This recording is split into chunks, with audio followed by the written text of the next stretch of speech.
Assalamualaikum warahmatullahi wabarakatuh. Waalaikumsalam warahmatullahi wabarakatuh. Shalom, Om Swastiastu, Namo Buddhaya, Salam Kebajikan Rahayu. Teman-teman sekalian, ketemu lagi di podcast Vokasi dalam Podcast. Nah, ini melanjutkan episode kita yang sebelumnya ketika saya ngobrol sama Bu Siska dari SMK Negeri Darul Ulum Muncar atau dari SMK DU. Hari ini saya ngobrol sama salah satu roda penggeraknya juga. Ini ada Pak Irfan Agung hari ini. Iya. Sehat, Pak? Alhamdulillah sehat. Ini ketemunya gantian ya. Biasa ketemu di sekolah, sekarang ketemunya di Cipta. Iya, gitu. kebetulan memang ya. Kebetulan pas main ke Malang juga Iya, gitu. biar ganti-gantian lah kita gitu. Biar ada feedbacknya, sama-sama ngasih feedback lah kayak gitu. Iya, Nah, iya. ada satu topik nih ketika kemarin saya disodorin sama teman-teman writernya sini. Mau bahas topik apa Pak sama Pak Agung nih? Gitu ya. Kayaknya hari ini aku mau bahas masalah guru penggerak aja. Wis, guru penggerak apa? Lah, apanya jangan dijawab dulu. Makanya monggo silakan perkenalkan diri terlebih dahulu sama teman-teman podcast. Siapa panjenengan dan bergerak di mana kayak gitu mungkin. Sebelum kita ngobrol. Gitu. Oke. Baik, ya. Memang benar ya. Katanya kan tak kenal maka tak sayang. Gitu. Baik, selamat pagi, siang, sore ataupun malam gitu ya. Saya perkenalkan Irfan Agung Nugroho dari Lembaga SMK Negeri Darul Ulum Muncar. Kebetulan mulai tahun 2011 sampai sekarang saya mengampu di produktif akuntansi. Itu saja mungkin Pak Alfi ya, sedikit akuntansi gitu ya, aja. jadi Akuntansi, benar. Satu tim sama Bu Siska juga. Nah, ngomonginnya tadi kan kita bahasnya rencananya mau ngomongin masalah guru penggerak. Sebenarnya kalau kita mau ngomong masalah konten guru penggerak udah banyak ya. Bahkan dari teman-teman kementerian juga masih akan ada terus itu secara continuous pasti dengan masalah itu dan membahas itu. Dari Pak Agung sendiri memaknai guru penggerak itu apa sih sebenarnya? Guru penggerak ini kelakar ya. Kelakar ketika saya mengikuti guru penggerak. Kebetulan saya itu guru penggerak angkatan 7. Jadi seperti 7. Itu, angkatan 7. Kalau sekarang sampai sekarang ini kalau tidak salah sudah angkatan 10 kemarin. Ya, 10. Sudah barusan kan. Jadi baru di angkatan ke-7 dan ke-6 itu SMK mulai diikutkan, mulai banyak teman-teman yang dari SMK. Kalau yang angkatan 1 sampai angkatan 5 juga ada SMK tapi sedikit. Karena belum menyentuh ke ranah di SMK seperti itu. Nah, awal mula Pak Alfi gini. Ketika saya didorong untuk mengikuti guru penggerak gitu ya, penggerak. Banyak teman-teman yang ngomong, ya tentang daftar penggerak itu kan provokator gitu. Jadi dianggap sebagai kelakarnya teman-teman itu, yang menjadi provokator itu diikutkan guru penggerak seperti itu. Memang berangkat dari kata dasarnya gerak. Gerak itu kalau kita ngomong kan ya gimana ya, kita menjadi motor dari sebuah lembaga, dari pribadi sendiri aslinya, kembalinya ke pribadi sendiri. Seperti itu sih kalau menurut saya ya. Jadi seperti slogannya guru penggerak juga bergerak, tergerak dan menggerakkan. Seperti itu. Bergeraknya juga dari diri sendiri dari diri sendiri. Dari bergerak itu kita merasa tergerak dan akhirnya menggerakkan. Itu juga kalau ngelihatnya dari skemanya guru penggerak, berarti menggerakkan itu kan nggak hanya di sektor internal sekolah loh, berarti kan intinya kan membuat sekolah ini tadi jadi center of ininya ya, pengembangannya ya, maksudnya ke sekolah-sekolah yang lain gitu.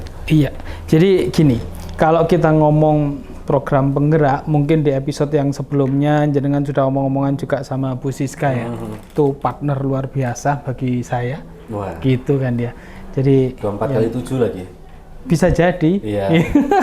24 kali 7 seperti itu. Kiblat, kalau kita ngomong kiblat pendidikan, kita sudah tidak meragukan lagi bahwasanya Bapak Pendidikan Indonesia itu kan Ki Hajar Dewantoro. Jadi sama, kiblatnya pendidikan baik itu GSM, baik itu guru penggerak, itu sama-sama adalah Ki Hajar Dewantoro yang kita kenal dengan filosofisnya Ing Madya Mangunkarsya. Ing Ngarsa Sung Tulodo, ing Madya Mangunkarsya, Tutpuri Handayani, seperti itu. Oke, jadi udah cukup lama berarti kan sebenarnya, dan sudah banyak ikut kegiatan dari si guru penggerak ini tadi. Nah, pada akhirnya ketika mengimplementasikan apa yang diperoleh dari program guru penggerak ini kemudian dibawa kembali ke sekolah. Pertanyaan yang sama dengan Bu Siska. Kalau Bu Siska kemarin masalahnya di GSM. Kalau ini dari di guru penggerak sendiri, kalau Pak Agung, ketika membawa itu kemudian kembali lagi ke sekolah, dampaknya kayak apa? Atau yang Pak Agung rasakan gimana? Kendalanya kayak atau progresnya seperti apa? Monggo. Iya, baik. Jadi sebelum kita ngomong kendala ya, jadi ada 4 topik utama kalau kita ngomong guru penggerak itu sendiri ya. Yang pertama, guru penggerak itu sebagai pemimpin pembelajaran, kemudian pembelajaran berdiferensiasi, kemudian di situ ada komunitas praktek, dan terakhir adalah pendidikan sosial emosional. Jadi itu ya topik atau pokok bahasan utama yang ada di guru penggerak. Kalau kita ngomong pemimpin pembelajaran, kita sebagai guru, tadi sudah disebutkan bahwasanya apa tadi di filosofis kita yang di awal, filosofis dari Ki Hajar Dewantara sendiri, bahwasanya ketika kita di depan ya kita menjadi panutan. Jadi kan seperti itu, kita menjadi panutan guru, bagaimana sih menjadi pemimpin pembelajaran. Kemudian kalau kita ngomong guru penggerak, kayaknya kita itu, ini mohon maaf ya, kita sedikit mundur ke belakang. Yang seharusnya di zaman sekarang yang kita tahu posisinya sudah katanya zaman milenial dan sebagainya seperti itu ya. Yang menjadi tantangan terbesar itu adalah karakter anak. Jadi guru penggerak itu hadir untuk membenahi karakter anak. Sekarang sudah tidak umum, banyak orang yang sudah pintar, tapi mereka hanya sekedar pintar. Betul. Yang ditujukan atau harapan dari guru penggerak ini, kita membekali siswa itu tidak hanya pintar, tapi bagaimana siswa untuk menjadi benar. Kalau kita ngomong benar berarti kan karakter. Betul. Jadi karakter yang menjadi kunci utama bahwasanya sebuah bangsa ini atau ya minimal mewujudkan misi dan visi yang ada di negara lah, seperti itu kalau menurut saya, menyongsong Indonesia emas yang katanya tahun 2045 itu kita punya bonus demografis. Jadi itu kalau saya ya. Kemudian di pemimpin pembelajaran, bahasan yang paling enak itu di guru penggerak, posisinya gimana ya? Jadi ketika ada masalah, kita menyusun sesuatu dan apapun, itu usahakan semua kalangan, semua lini itu dilibatkan bersama. Dalam semua penyusunan? Dalam penyusunan. Contoh sederhananya saja visi dan misi dari sebuah sekolah. Di guru penggerak itu ya diusahakan visi dan misi itu disusun bersama. Dengan seperti itu mereka memiliki tanggung jawab yang sama untuk mewujudkannya. Seperti itu Pak Alfi. Ya, kemudian apa ya? Kalau kita ngomong guru penggerak panjang banget. Dan yang sampean tadi sudah bilang di awal sebelum kita mau membuka ini tadi ya, sudah dibuka di awal-awal bahwasanya kalau bahasan mengenai isinya dari guru penggerak sudah banyak kan gitu ya. Ini kan hanya dari versi saya saja. Betul. Seperti itu. Jadi kalau kita ngomong guru penggerak, balik lagi selain kita melibatkan ya, jadi melibatkan menyusun untuk controlling, evaluasi dan sebagainya, itu juga dilibatkan. Semisal sederhananya ketika ada anak yang bermasalah di dalam salah satu materi yang ada di guru penggerak, itu ada yang namanya segitiga restitusi. Mungkin guru sudah tidak asing lah dalam menyelesaikan masalah, meskipun kita sebagai guru ya bukan orang BK, bukan bukan lulusan dari psikologi, tapi kita sudah dibekali sedikit untuk mengamati bagaimana ketika ada siswa yang bermasalah atau gimana. Di segitiga restitusi itu ada 3 tahapan. Jadi kita menstabilkan identitas, menstabilkan anaknya dulu. Ketika ada masalah kita stabilkan, kita normalisasi seperti itu ya. Kemudian ada yang validitas tindakan. Di validitas tindakan ini kita sebagai guru itu tidak menghakimi mereka. Kamu salah misalkan. Lek ngono ku yo gak bener awakmu kayak ngono. Tidak. Tapi kita lempar ke anak. Jadi anak diminta untuk bertanggung jawab atas pilihannya sendiri. Dan yang terakhir dari situ, dari segitiga restitusi, kita itu menanyakan keyakinan ke anak. Apa yang seharusnya kamu lakukan kalau seperti itu? Jadi yang tadi, yang kita posisi validasi tindakan, itu menanyakan, lek kamu ketika seperti itu benar apa salah? Jadi mereka untuk nganu sendiri gitu, mengevaluasi dirinya sendiri. Baru keyakinan, menanyakan keyakinan bahwasanya asline ya, ketika kita menghadapi sebuah masalah, ya problematika seperti itu, apa yang harus kita lakukan? Jadi anak dituntut untuk memiliki tanggung jawab itu. Kesadaran, tanggung jawab, semuanya jadi satu komponen di sana. Makanya tadi yang nomor 4 kan termasuk sosial emosional tadi ya. Sosial emosional. Pembelajaran mereka untuk secara langsung mereka memahami sosial emosionalnya mereka sendiri. Kemudian mungkin dengan lingkungan nanti seperti apa kayak. Iya, benar. Jadi guru penggerak itu bukan berarti hanya berfokus ke segala sesuatu yang sifatnya kompetensi ya, atau capaian-capaian pembelajaran tok gitu, bukan ya. Tidak. Tapi aspeknya justru luas, lebih luas daripada sekitar ngajarin anak-anak biar pinter, tapi ke arah tadi yang Pak Agung bilang benar. Iya. Gitu tadi. Benar itu ya benar cara mereka memposisikan dirinya juga, tadi salah satunya yang paling penting di sana, supaya ya tadi kalau kita benar memposisikan diri, mereka tahu posisinya dan mereka dihargai atas itu, mereka bisa paham, barulah nanti masalah goals tadi, capaian dan yang lain. Ya ketika kita ngomongkan masalah itu ya benar sih, kalau kita ngomongin nanti 2045 ada bonus demografis itu Indonesia emas itu ya. Dengan saya melihat, mohon maaf ya kalau dianggap salah gitu maksudnya, dan mohon maaf kalau omongan saya ini menyakitkan. Tapi kalau misalkan dengan yang saya melihat ini hanya di skala Jawa Timur, karena kita yang paling sering bersentuhan itu kan dengan SMK-SMK di Jawa Timur. Ya. Ini baru dari satu kompetensi keahlian akuntansi.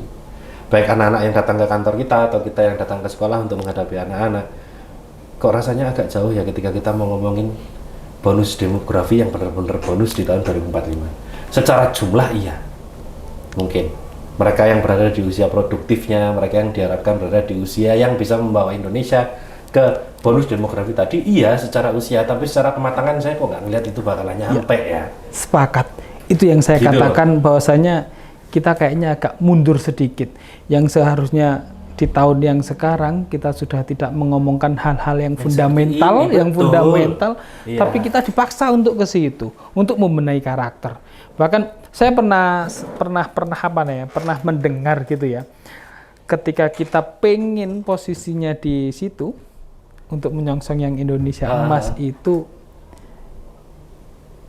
ini nggak bahaya ini ngomong seperti ini. Aman.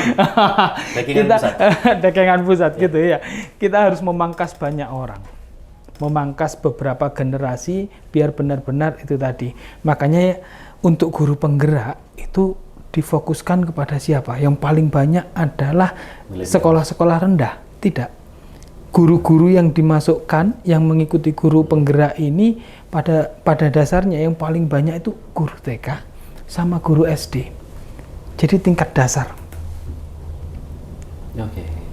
Jadi ini juga nggak tahu, ini memang kebijakannya Mas Menteri, Mas Nadiem itu untuk dengan dengan program yang luar biasa. Kepalanya itu kan Merdeka Belajar seperti itu ya.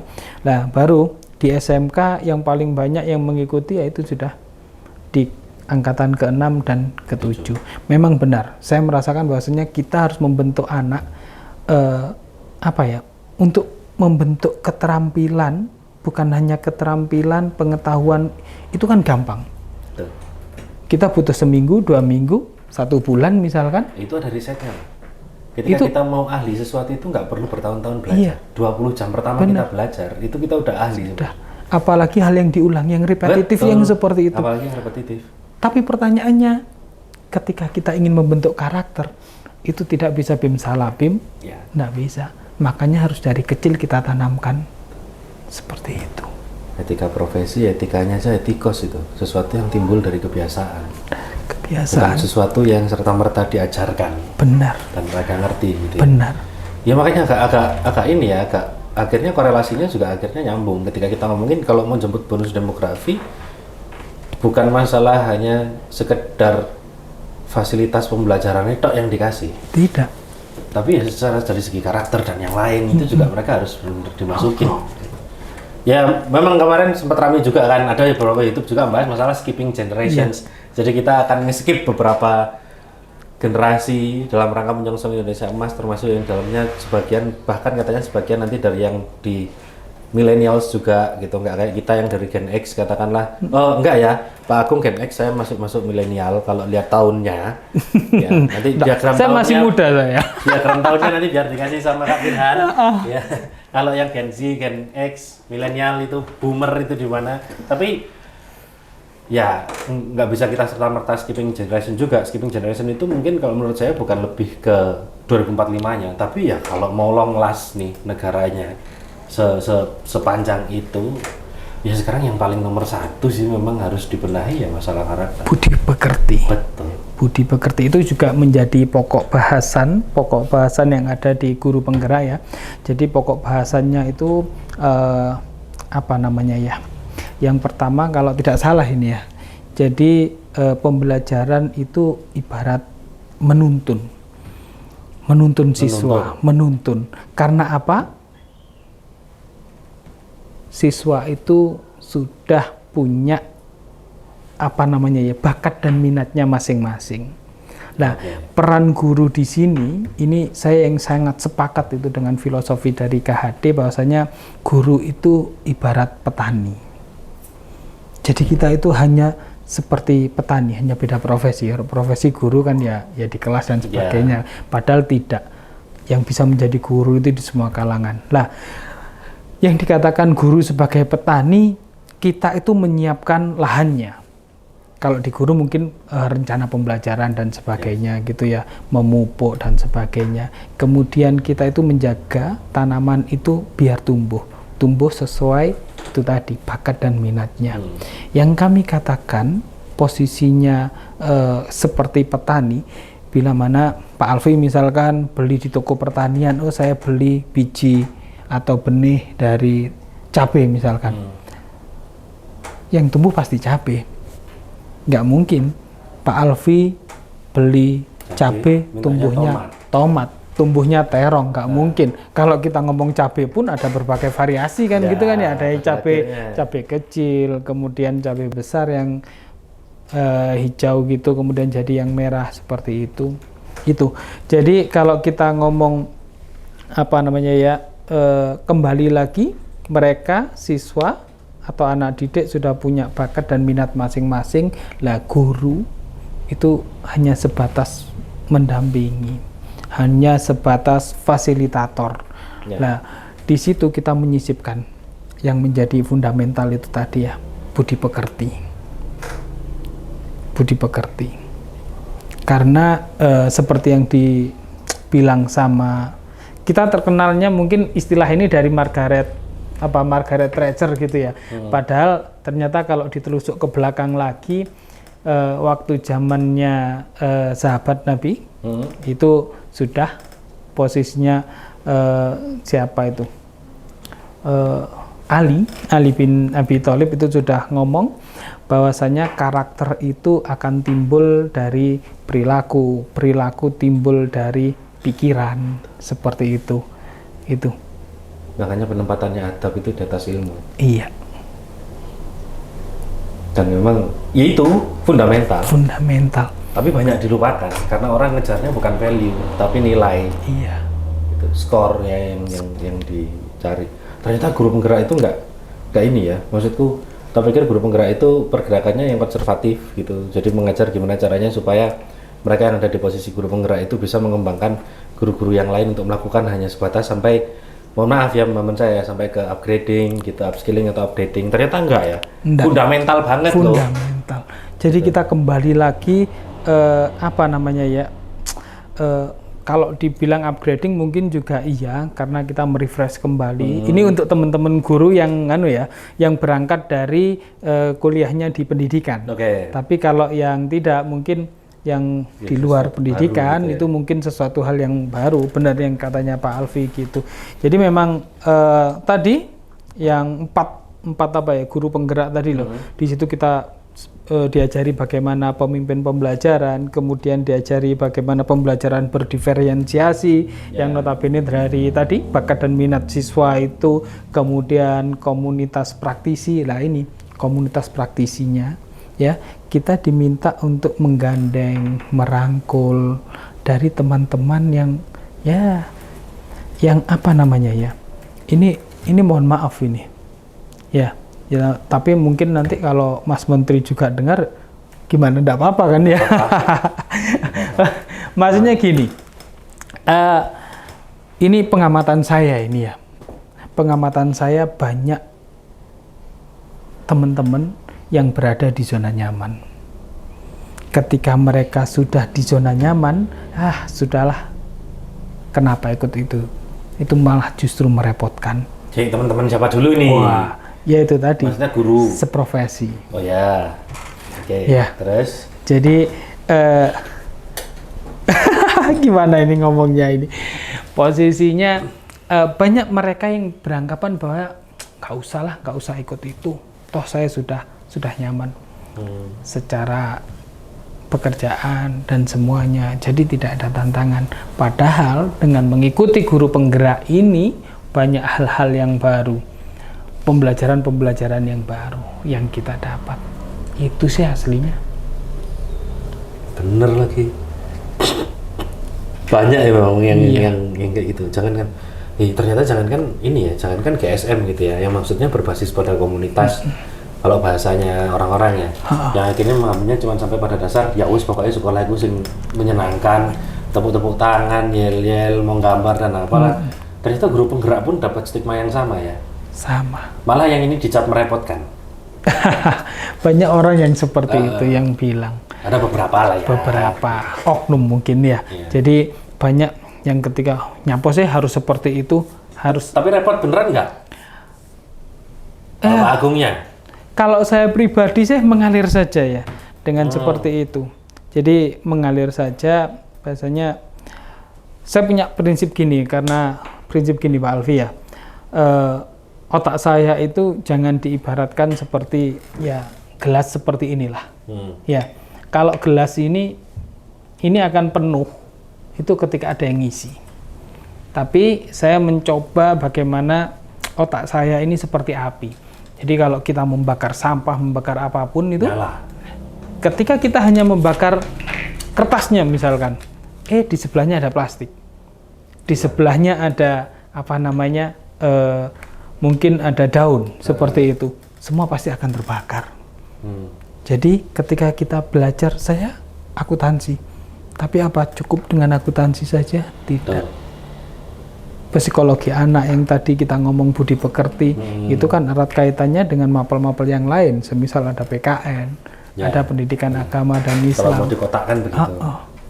Jadi kita tidak bisa ya hanya seperti ini. Seperti ruang yang ya tempat seperti ini dia penuhnya ketika diisi saja. Itu. Saya punya prinsip seperti itu. Jadi kalau saya pribadi untuk mengikuti guru penggerak ini ya antusias. Sangat-sangat antusias. Meskipun yang merepotkannya kebetulan saya ada apa ya? Ada hal di luar guru penggerak ini yang jalan bareng gitu. Selain mengajar tentunya, kalau mengajar tetap guru penggerak ini dilakukan setelah kita mengajar. Tidak mempengaruhi pembelajaran. Tidak mempengaruhi pembelajaran. Di luar itu ya. Iya.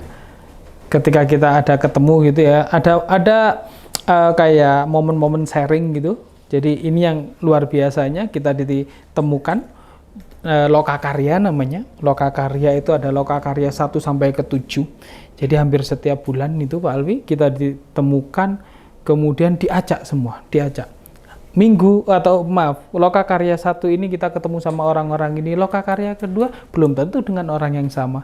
Dari situ ternyata banyak hal positif yang bisa kita ambil, kita bisa saling sharing, kalau terjadi seperti ini gimana? Apakah hanya sebatas masalah yang sama? Enggak, ternyata tingkatnya juga berbeda. TK itu bagaimana, kemudian SD bagaimana, SMP bagaimana, SMK, SMA itu bagaimana. Lah, dari situ ternyata banyak hal-hal yang ternyata, kita itu kecil ya, ketika kita mau keluar. Seperti itu. Berarti jangan beranggapan, aku ngerti segalanya. Enggak. Berarti memang kadang-kadang gitu sih Pak Agung ya. Ketika kita di rumah kita sendiri, kita ngerasakan eskalasi yang tiba-tiba langsung buat gitu ya. Tadi kalau Bu Siska menyampaikan di video sebelumnya kan 4 tahun kita langsung tiba-tiba sampai ke pembentukan yang luar biasa. Ternyata ketika keluar juga sama. Ternyata masih banyak hal lain atau aspek lain yang belum kita sentuh ya. Iya. Yang seharusnya bisa kita pelajari. Dan mungkin itu jadi salah satu pedomannya teman-teman guru penggerak, atau pada akhirnya ketika ada Lokakarya, ketika ada istilahnya sesi-sesi seperti itu, percepatan informasi yang pertama, yang kedua percepatan untuk menemukan solusi dari keresahan-keresahan tadi gitu ya, yang bahkan mungkin tidak atau tanpa harus memperhatikan birokrasi sama administrasi dong berarti. Karena ketika keluarnya di situ, maka otomatis ketika pulang kita udah bawa sesuatu untuk langsung kita implementasikan ke sekolah. Ke sekolah, benar. Nah, berarti ada kebermanfaatannya buat Pak Agung ya. Luar biasa. Luar biasa. Sangat-sangat bermanfaat. Yang itu tadi yang sudah saya sampaikan bahwasanya banyak hal ya yang ternyata kita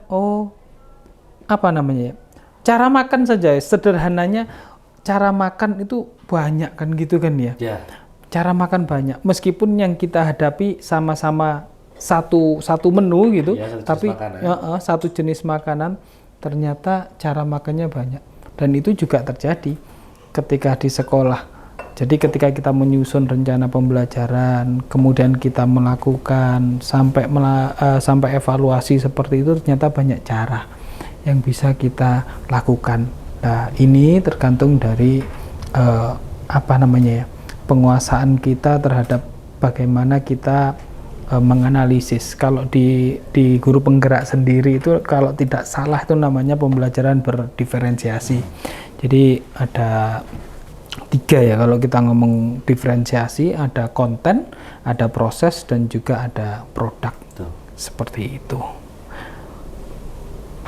Overall ya sangat bermanfaat. Ya, berarti mendorong penutupannya satu Pak Agung untuk di video ini. Maka pada akhirnya bergabung dengan guru penggerak ataupun tidak bergabung seharusnya memiliki istilahnya pada dasarnya ya, harusnya memiliki semangat yang sama itu, harusnya memiliki gerakan yang sama itu. Dan justru guru penggerak ini sebenarnya kan untuk menginisiasi itu di sekolah.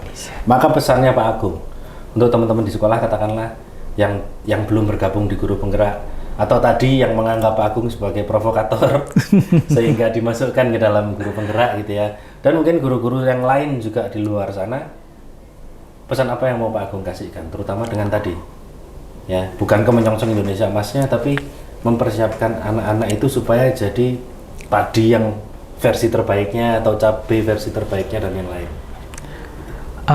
Jadi nanti dikira saya malah promosi ini. Enggak, aman. Tidak ada promosi di sini teman-teman ya.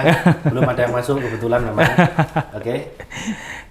Jadi pesan dan kesannya, ayo yang belum, dalam kita memberikan pelayanan terhadap anak didik kita ya, bagaimana anak didik itu bisa bertumbuh sesuai bakat dan minatnya, kemudian juga anak-anak atau siswa itu juga bertumbuh. Kita harus mengimbangi zaman kan seperti itu ya. Mengimbangi zaman,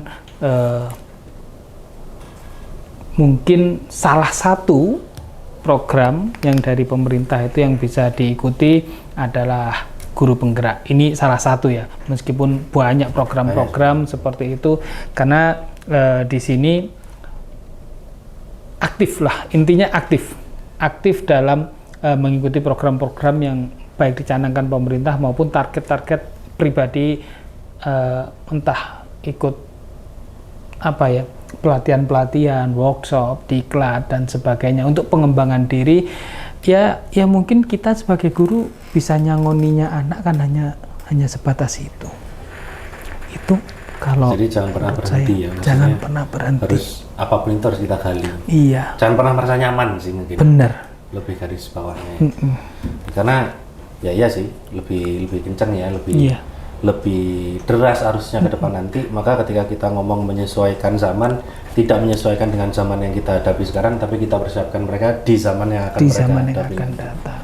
Gitu. Oke, mungkin itu ngobrol kita hari ini Pak Agung. Iya, nanti baik. kita sambung lagi. Satu mungkin ya, pesannya nambah itu tadi bahwasanya posisinya saya pesan kepada semuanya ini ya, tidak hanya ke teman-teman guru, apapun yang sudah kita dapat di hari ini, sebisa mungkin jangan berhenti di hari ini. Oke, itu Pak Alfi. Iya. Oke, luar biasa banget. Jadi dari membahas guru penggerak aja tadi persepsi saya juga udah berubah nih dari yang awal tadi guru penggerak kita menganggapnya seperti apa, ternyata fundamental banget dan efeknya juga pasti akan jangka panjang sekali. Mudah-mudahan ini akan ada continuity-nya ke depan, sama kayak kita berdua, mudah-mudahan komunikasi kita akan continuous terus. Jadi kita bisa ngobrol di tempat lain dan konten-konten. Iya. Gitu. Terima kasih. Saya terima kasih banyak. Saya terima kasih. Gitu. Kita ketemu lagi teman-teman ya di konten kita yang lain. Mungkin nanti kita juga akan dapat kesempatan untuk berkonten di DU suatu saat nanti, akan coba kita agendakan sama teman-teman juga. Jadi ikuti terus kegiatan kita di Cipta Sarana Cendekia. Terima kasih podcast Vokasi Dalam